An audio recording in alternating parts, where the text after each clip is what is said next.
Chaos continuing on the streets of Nairobi, Kenya. Police clashing with demonstrators, firing tear gas, hitting people with batons, and tossing others in the backs of police vehicles. One man, dressed in civilian clothes, firing off a gun on a sidewalk. The protest in Nairobi began because of a specific bill that would have raised taxes. Kenya's President William Ruto abandoned plans for the tax hike a day after the unpopular bill passed. But for many people, that was not enough. Yusra El-Bagir, a reporter with our partners at Sky News, is in Kenya. These are now regular scenes in the streets of Nairobi. Riot police facing off against unarmed protesters who are challenging the state's power. For Kenyans protesting, the bill was a symptom of more systemic economic concerns. And now they want the president to step down.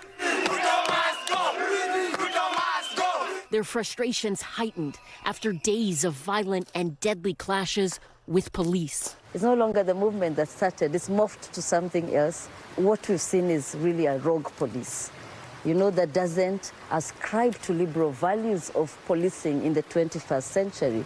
So it's still like a colonial police force that is protecting a regime. The Kenya National Human Rights Commission says at least 39 protesters have been killed, and at least 24 of those were at the hands of police, according to a joint statement released by Amnesty Kenya.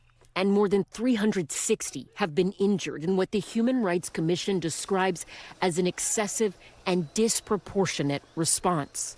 So for my children, I'm here, and we're ready to spill our blood. Opposition leaders condemning the violence.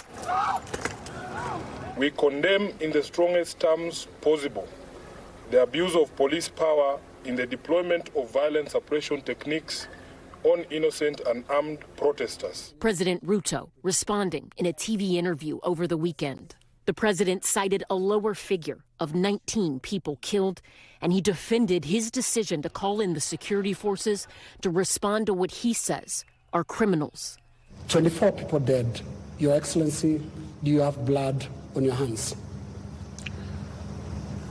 I have no blood on my hands. As a democracy, that should not be part of our conversation. 2.4 billion of property has been destroyed. But protesters are refusing to back down. Stop and stop killing us! They say this fight is about their most basic rights. There's no job in Kenya. People are trying, are starving. They are working hard, but there's nothing they can get. Thanks for watching. Stay updated about breaking news and top stories on the NBC News app or follow us on social media.